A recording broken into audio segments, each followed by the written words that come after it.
Esto es Desde la Redacción, el podcast de Rosario 3. Mi nombre es Ezequiel Clerici. La elección de medio término en Estados Unidos no fue la ola roja que analistas, medios y la política norteamericana auguraba. Los demócratas de Biden mantuvieron el equilibrio de poder con los republicanos pese a la alta inflación y el discurso de extrema derecha de Trump. ¿Qué escenario se abre de cara a la presidencial de 2024? ¿El voto latino viró finalmente a la derecha? Ron DeSantis y su triunfo arrollador en la Florida, ¿le abre la carrera presidencial republicana? De estos temas y qué efecto tendrá para el sur de América, conversamos con Anabela Buzo, licenciada en Ciencia Política por la Universidad Nacional de Rosario.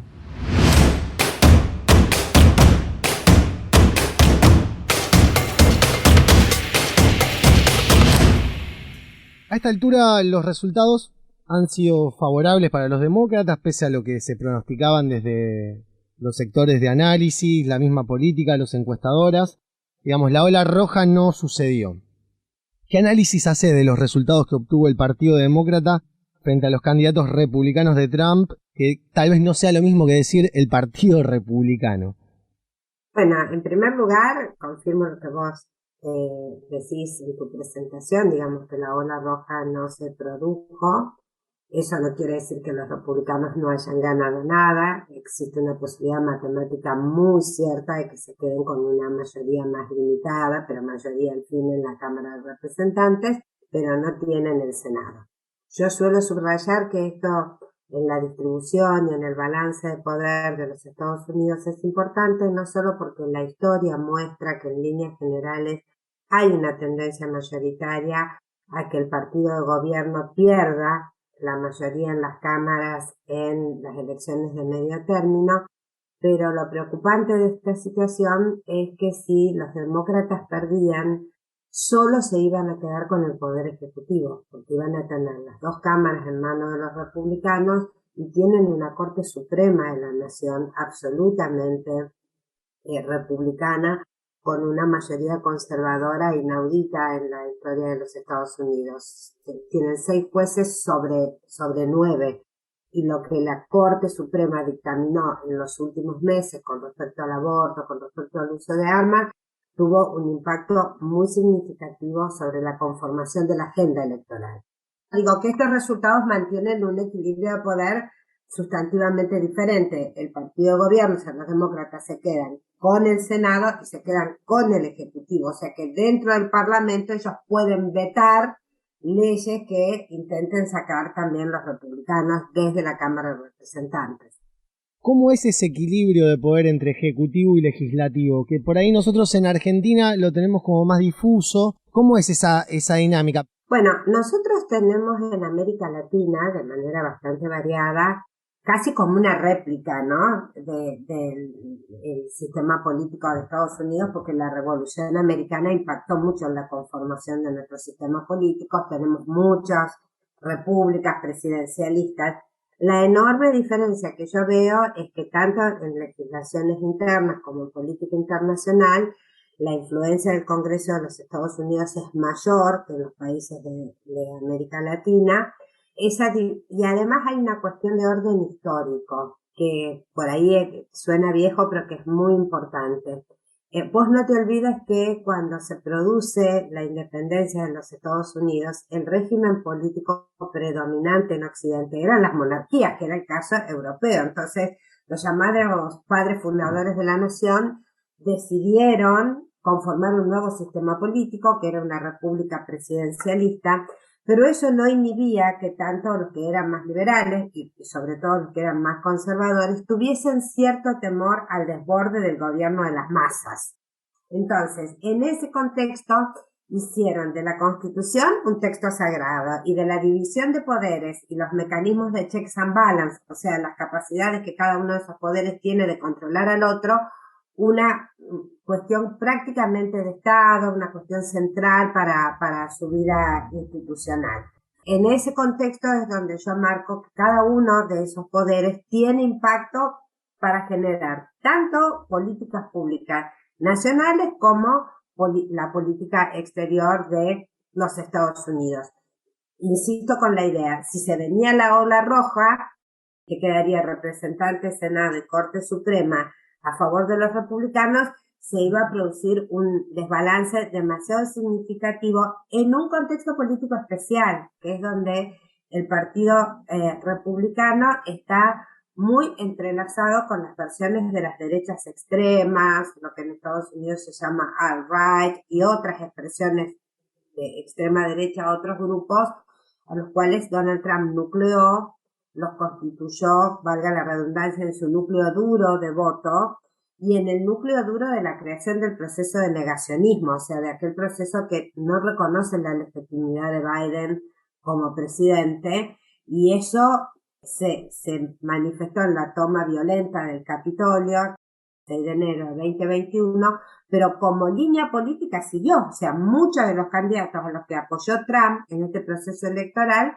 son candidatos que eran negacionistas. Entonces a mí me parece que eso generó cierto temor en la sociedad americana, se acrecentó la percepción de que hay un deterioro de las calidades democráticas y llevó a que la elección sea una elección un tanto más empatada de manera inesperada, más allá de que cada electorado tuvo agendas prioritarias distintas.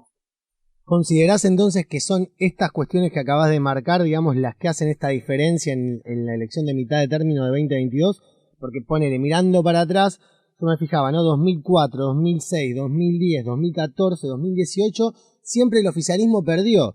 Y en esta oportunidad, Biden llega a esta elección de medio término muy golpeado, digamos, desde su figura personal y en cuanto a su liderazgo.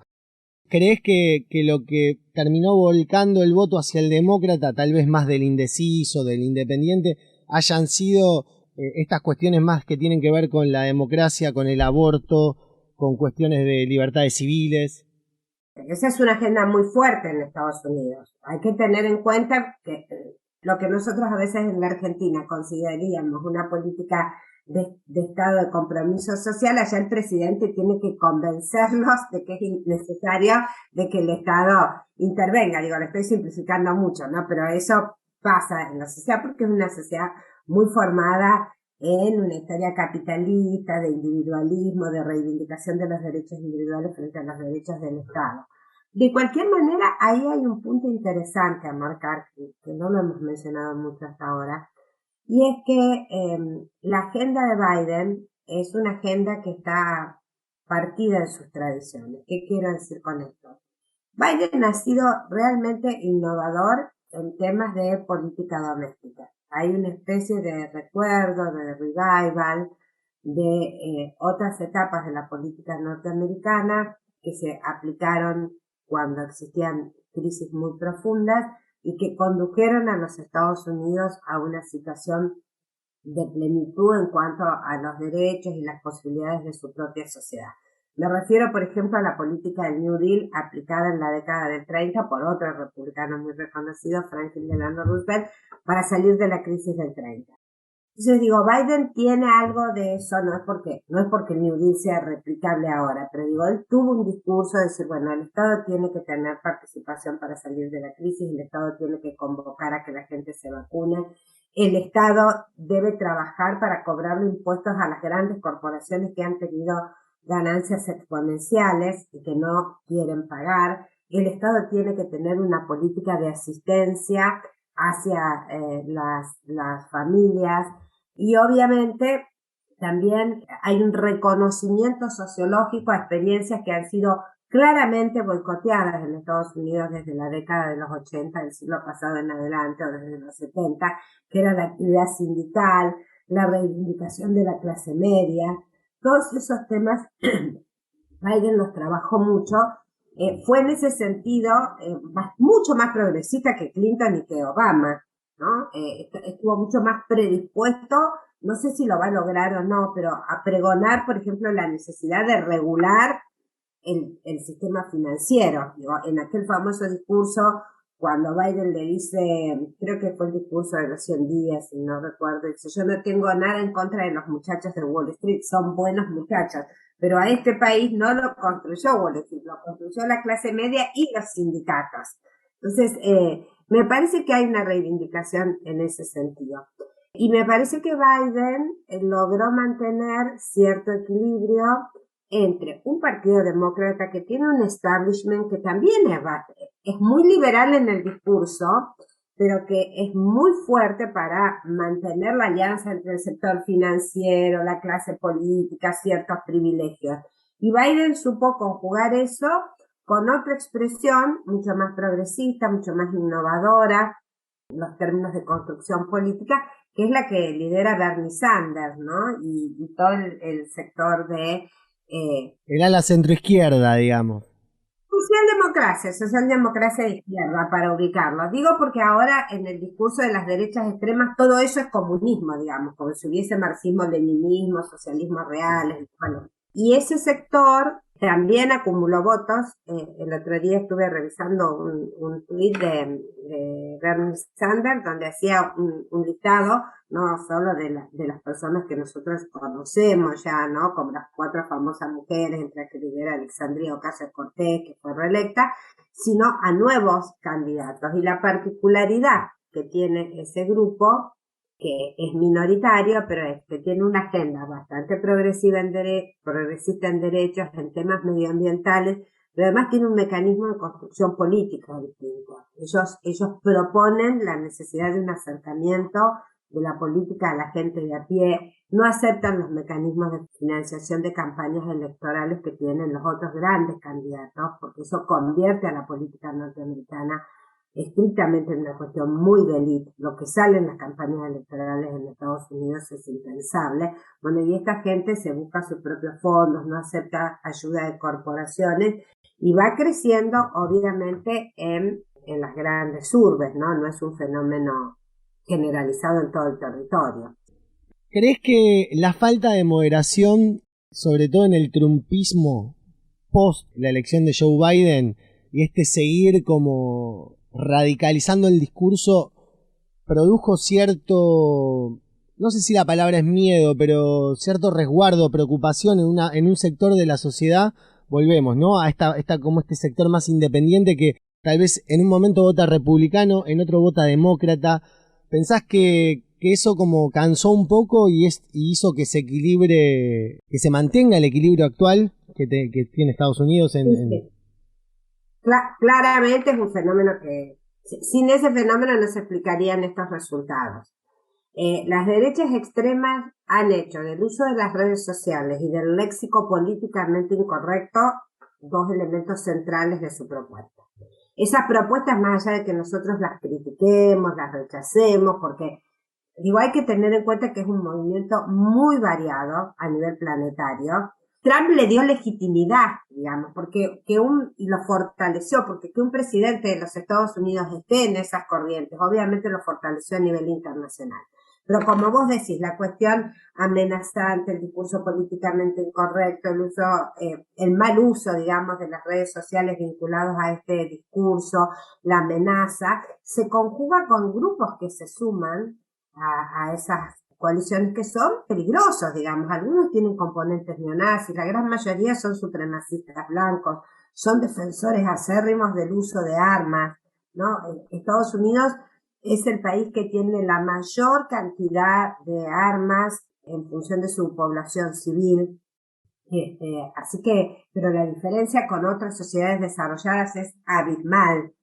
Y todo eso fue generando cierto resquemor y Trump, desde que perdió, nunca trató de calmar ese proceso. No fue colaborativo con la investigación del 6 de enero, no cambió su discurso y le sumó a ese grupo la idea de que había que ganar para entrar en un proceso de permanente investigación y enjuiciamiento de los demócratas, ¿no? Ellos consideran que haberle hecho un impeachment o un intento de impeachment a Trump, quererlo investigar por el 6 de enero e investigarlo por los documentos que se llevó desde la Casa Blanca o desde otros ministerios a su residencia particular en Florida, son hechos detestables que tenían que ser contestados con una guerra de la misma magnitud con respecto a Biden a los efectos de directamente destituirlo. Y además, bueno, con la agresión personal, como vos marcabas en el inicio, hacia Biden por su edad, por algunos problemas que hemos visto en este tiempo. Y yo creo que eso generó un poco de temor, porque hay que pensar, ¿no? ¿Qué significa para un norteamericano acostumbrado a una estabilidad institucional rara, diga? Porque Estados Unidos es un país, por ejemplo, que tiene cientos de problemas, pero que superó institucionalmente todos sus magnicidios, por ejemplo. Es un fenómeno raro, ¿no? Logró institucionalmente encarnar eso. Ellos vienen ahora en un proceso de deterioro de su democracia. Ese proceso de deterioro de su democracia involucra una alteración inimaginable de la distribución del ingreso, ¿no? El proceso del 1% más rico, seguido por el otro 40% de los muy ricos, hace que la clase media se quede con el 30% del ingreso, ¿no? Mientras hay concentración de riqueza enorme. Por otro lado, el fenómeno de la gente no reacciona por capricho contra la noción de la élite y el establishment, ¿no?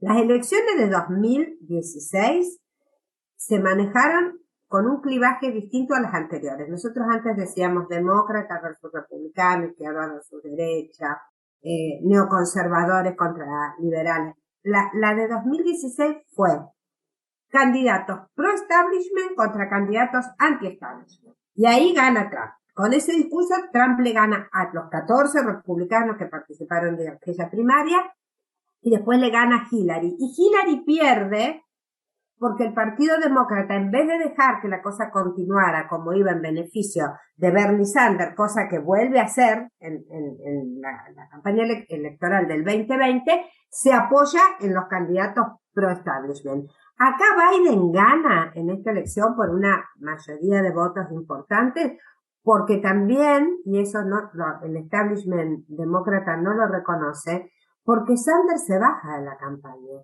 y le dice a sus seguidores que en esta ocasión, a diferencia de 2016, tienen que ir a votar y tienen que votar a favor de Biden, porque no era una cuestión de Biden o Trump, era una cuestión vinculada a la democracia norteamericana. Entonces que el contexto implicaba votarlo a Biden. Y obviamente Sanders exigió una negociación para que se incluya en la agenda parlamentaria algunos de los temas que ellos exigían, que ninguno es tratado en la magnitud que ellos lo proponen, pero al menos son incluidos parcialmente en la agenda parlamentaria de Biden. Hace un ratito en tu alocución nombrabas al estado de Florida y esta elección de mitad de término también tuvo gobernadores o gobernaciones en disputa. Uno que ganó fue Ron DeSantis en la Florida, que da la sensación que la Florida dejó de ser un swing state, un estado que cambia entre demócratas y republicanos, para ser un estado republicano. Y a su vez le genera un problema hoy por hoy a Trump si quiere aspirar a la presidencia en 2024. ¿Cómo analizás el triunfo de DeSantis y qué consecuencias crees que puede llegar a tener para un partido republicano que, por lo menos en su establishment con Mitch McConnell, están como buscando romper con este trumpismo que se llevó al partido para su lado?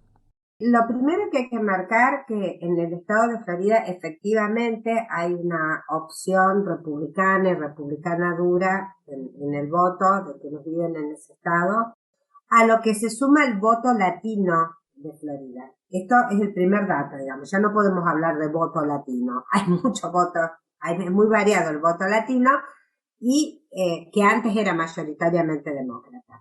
En el estado de Florida, ese voto latino es cada vez más republicano duro y conservador y muy, muy conservador en términos de política exterior, porque el voto latino de Florida es un voto que está muy cruzado, no por el migrante común que se va por cuestiones de empleo, sino que está muy cruzado por la migración latina que se va al estado de Florida en absoluto desacuerdo con el régimen político de su país de origen, ¿no? Entonces, los cubanoamericanos, los venezolanos que militan ahí, los colombianos, bueno, mucha de esa migración tiene una postura totalmente en contra de los gobiernos de esos países y siente que los republicanos, que son muy conservadores y muy contestatarios, y hay muchos de ellos herederos de esa migración, ¿no?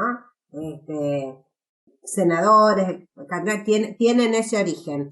Así que se van volcando ahí. En el resto de los estados, digo, la cosa es distinta. No pasa exactamente lo mismo en Arizona, en Nevada, en Texas, donde hay mucha migración mexicana, por ejemplo, que tiene que ver con una cuestión de búsqueda de trabajo y de progreso. Ese sería el primer cambio. Cierro con la pregunta cuando vos me decís el partido se quiere liberar de Trump. Creo que hay ahora una mayor tendencia en esa dirección, ¿no? Hasta ahora no lo hacían porque Trump les traía votos. El problema es si se liberan del trumpismo como idea o como propuesta ideológica. Yo creo que eso es lo que nosotros tenemos que observar. Una cosa es la figura de Trump y otra cosa es su propuesta de derecha extrema.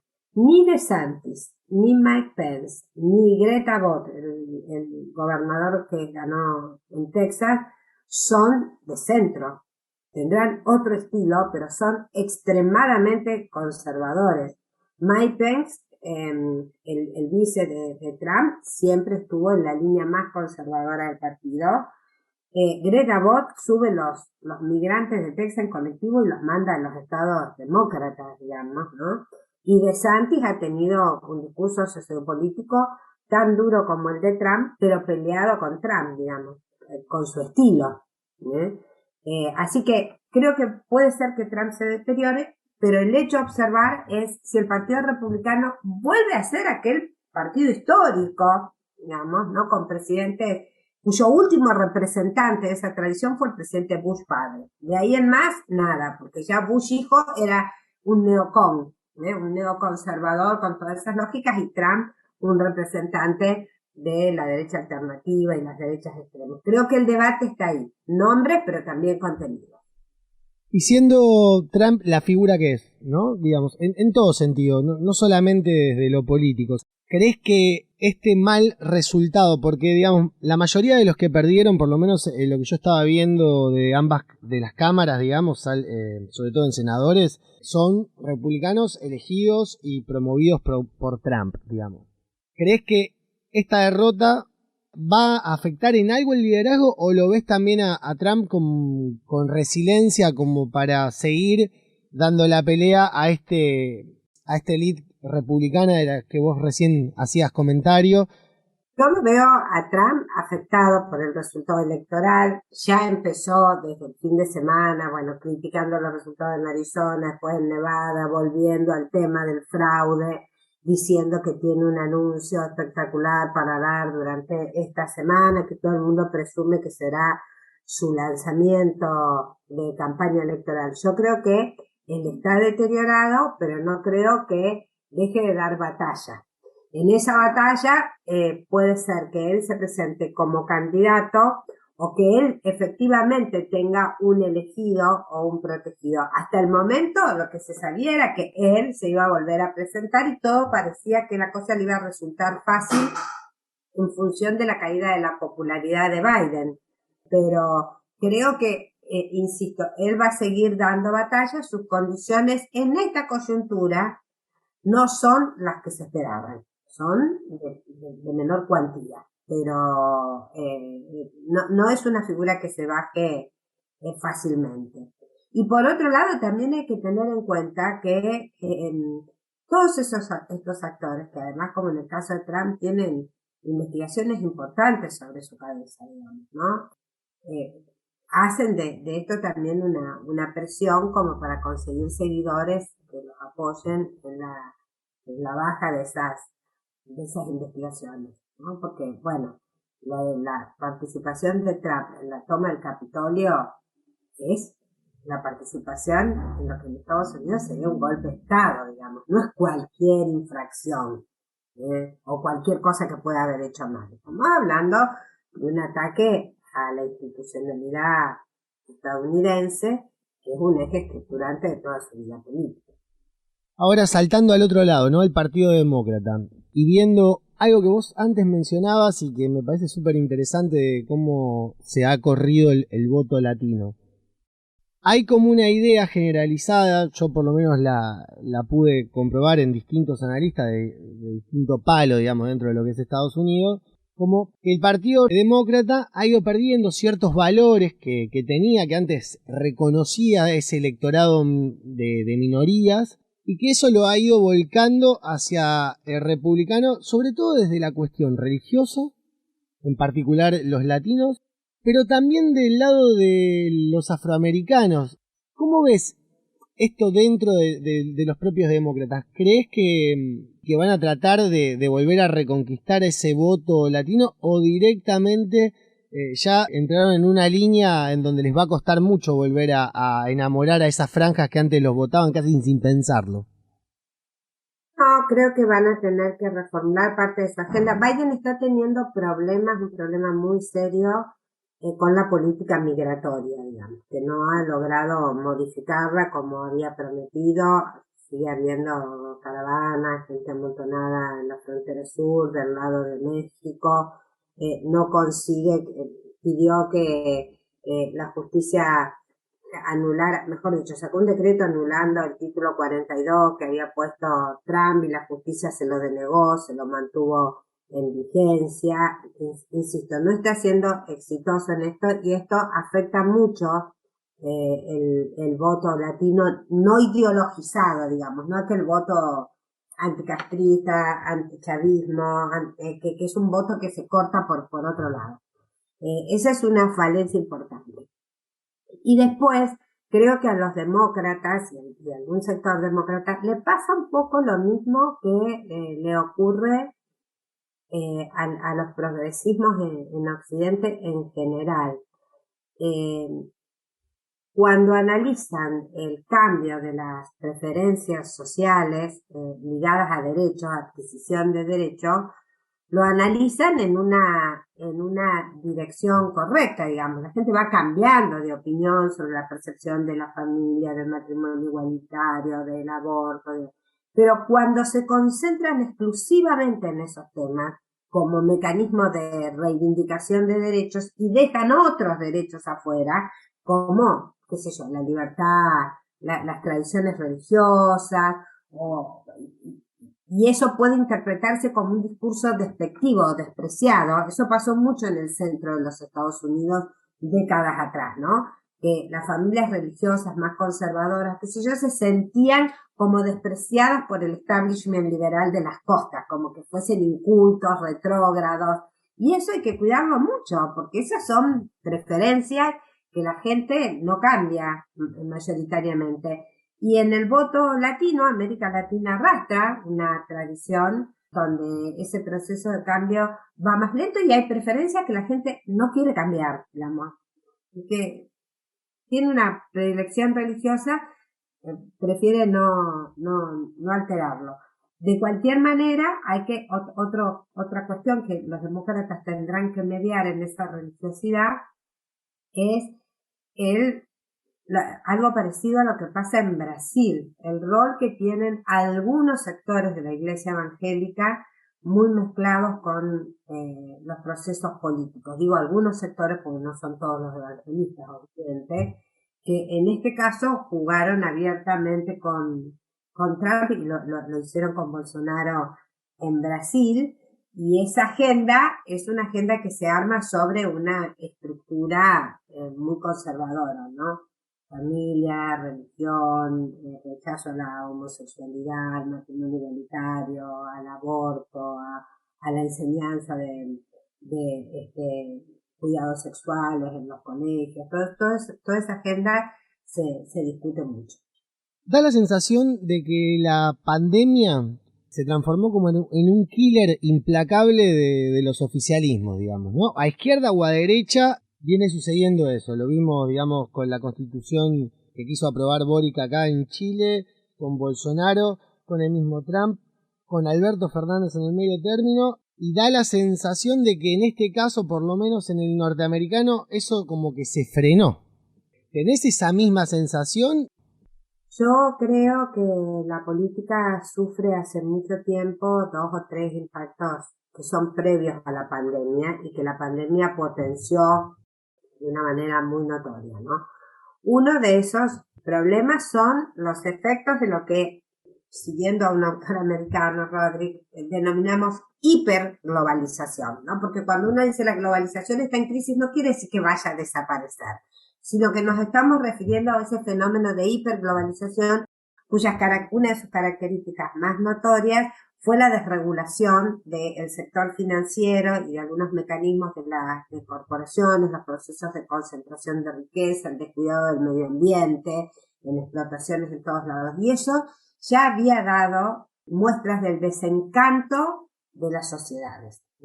Si vos haces un repaso del año 2019, o sea, el año previo a la pandemia, digo, no tuviste uno o dos problemitas, tuviste un montón de manifestaciones muy notorias en contra de esas consecuencias que afectan a las sociedades nacionales en temas como salud pública, costo de la educación, costo del transporte, jubilaciones o pensiones. Todos esos temas de agenda interna se constituyeron en temas de agenda transnacional, ¿no? Uno encuentra similitudes a veces de reclamos que mayor calidad democrática, mayor cercanía de los políticos hacia la gente, todo eso era demandado. Entonces vos tenés Hong Kong, el Líbano, bueno, El Salvador, Haití, Colombia, Perú, Chile, son todos acontecimientos del año 2019 previos a la pandemia.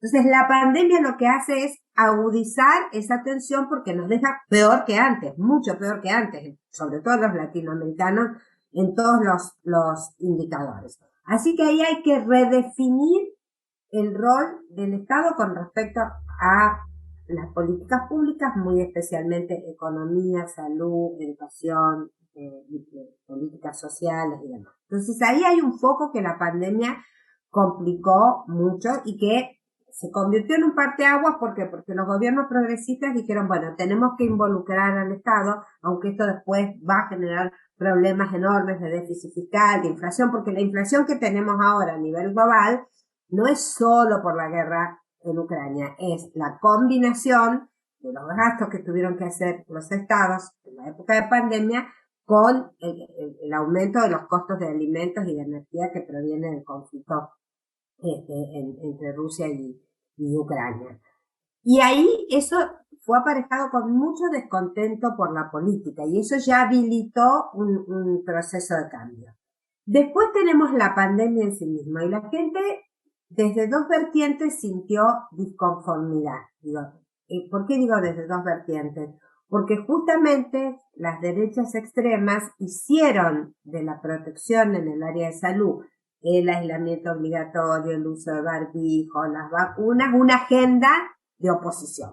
Entonces fomentaron la movilización, el no uso de la barbijo, criticaron todas las vacunas. Bueno, una línea también de negacionismo ligada a la protección de la salud y diciendo, bueno, todo lo que pasa ahora económicamente es culpa de estos gobiernos que no nos dejaron trabajar mientras estábamos en pandemia. Así que ahí tenés un parteaguas. Y los gobiernos progresistas que le tocó administrar la pandemia, ahora le toca la crisis económica y pagan los costos económicos, inflación, recesión, que vos fíjate que son globales en distintas dimensiones, pero el problema es el mismo de acuerdo a la situación. Digamos que Estados Unidos haya llegado el mes anterior a la elección a un cálculo de 8.20 de inflación interanual, para ellos es inaudito. Digamos, de Argentina lo miramos de otra perspectiva, porque nuestra experiencia es distinta, pero digo, nunca había habido una inflación así. Sí, creo que es el índice más alto en los últimos 30 años, digamos. Claro, claro. Bueno, entonces me parece que lo de Biden pone, como bien vos decís, es una elección de mitad de mandato y tiene de interesante que uno la podría considerar más impactante en este sentido que en una elección presidencial, ¿no? Donde hay cierta tendencia a que los presidentes sean reelectos. Acá, perdiendo la Cámara de Representantes, el resultado es bueno, con una agenda social activa, con un rol muy relevante de la Reserva Federal, aumentando la tasa, con todos los impactos internacionales que eso tiene. Después mirarlo desde nuestra perspectiva es otra cosa, pero digo, para los propios norteamericanos. Y ahora, este mes, ya el índice inflacionario interanual les dio menor. Yo creo que ese es un indicador que puede llegar a influenciar en la elección en Georgia, que es el 6 de diciembre, porque quedan unos cuantos días para decir, bueno, ¿vieron? Podemos ir bajando el combustible, podemos ir bajando la inflación.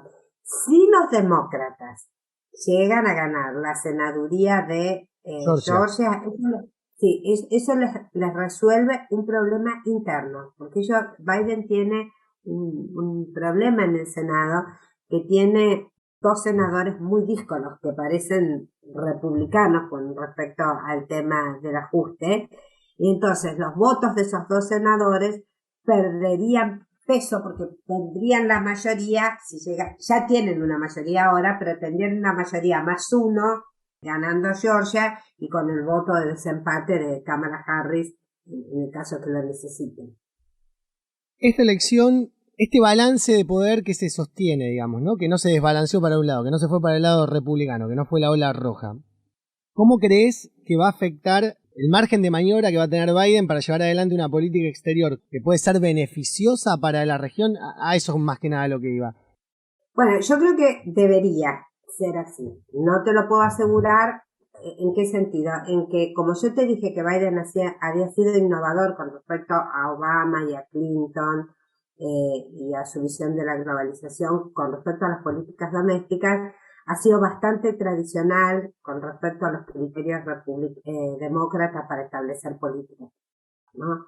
El dilema democracia versus autocracias, o que si el sistema político de un país es democrático pero que no se parece en 100% al norteamericano, este signo de observación, yo creo que es una lectura errónea, y no porque no sea una defensora de la democracia, sino porque plantearlo en esos términos es dividir el mundo en dos, y eso es problemático.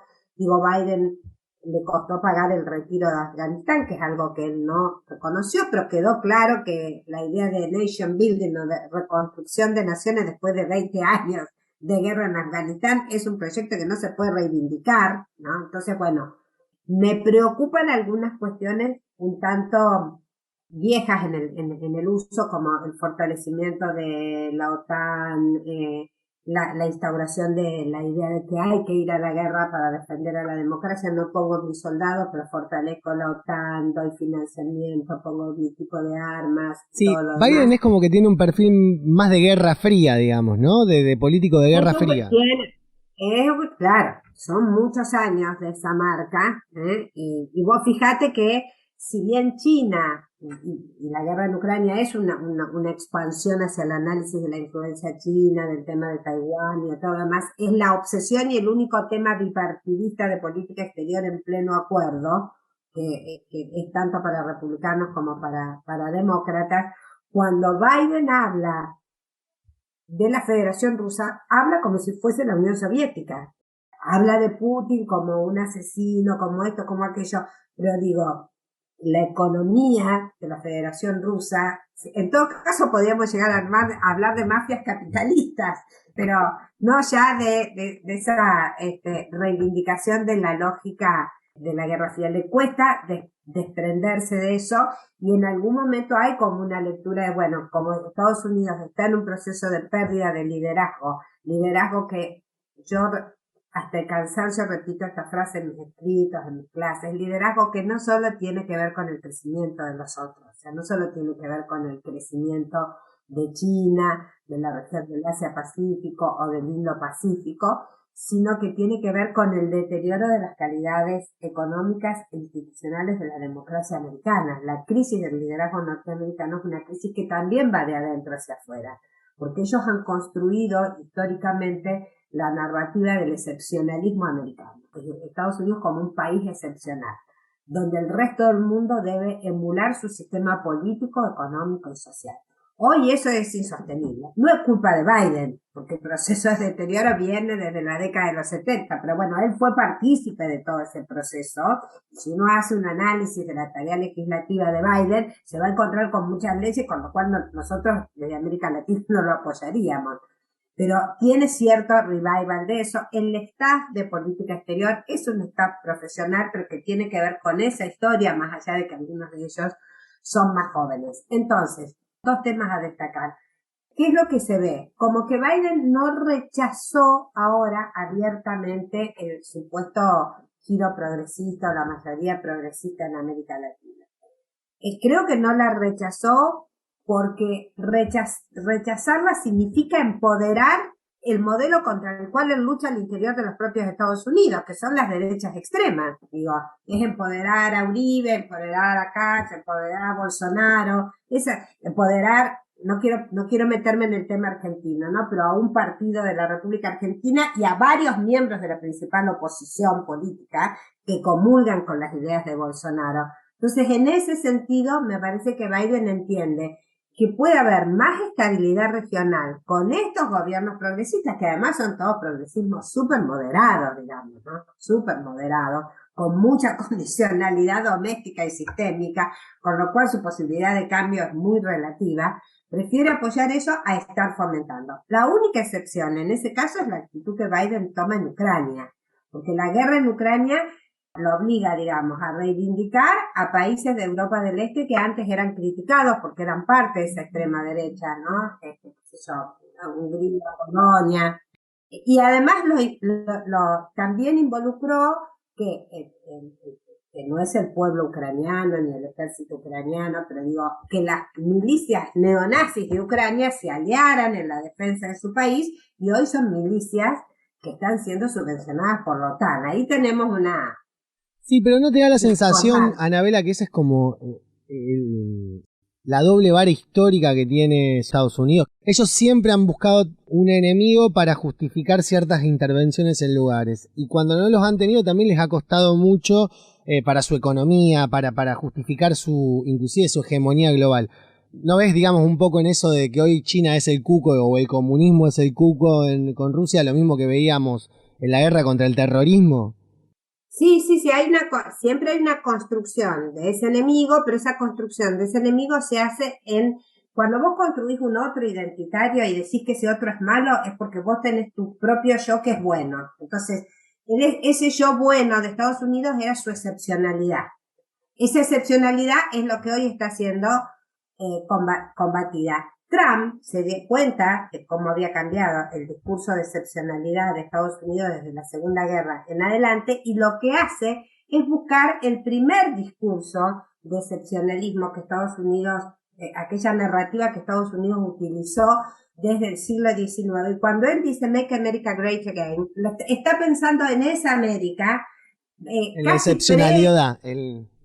Excepcionalidad, pero esa excepcionalidad de Trump estaba pensada, por ejemplo, en el siglo XIX para el hombre blanco, anglosajón y protestante. Por eso la excepcionalidad de Trump es racista, digamos, mientras que la excepcionalidad trabajada o el concepto de narrativa excepcional después de la Segunda Guerra Mundial es más amplio en ese sentido, porque, bueno, Estados Unidos creció mucho, recibió mucha migración, se presentó como un país multicultural y demás, y Trump significa un retroceso en ese sentido, pero él lo usó porque el hombre blanco, anglosajón y protestante, ante el proceso de la hiperglobalización, la deslocalización de empresas, digamos, toda el área de los Estados Unidos que era industrializada y que quedó absolutamente abandonada, se sintió desprotegido y le creyó a Trump, como si fuese posible volver a un proceso de industrialización tipo década de los 40 o de los 50 en los mismos términos, ¿no? Eso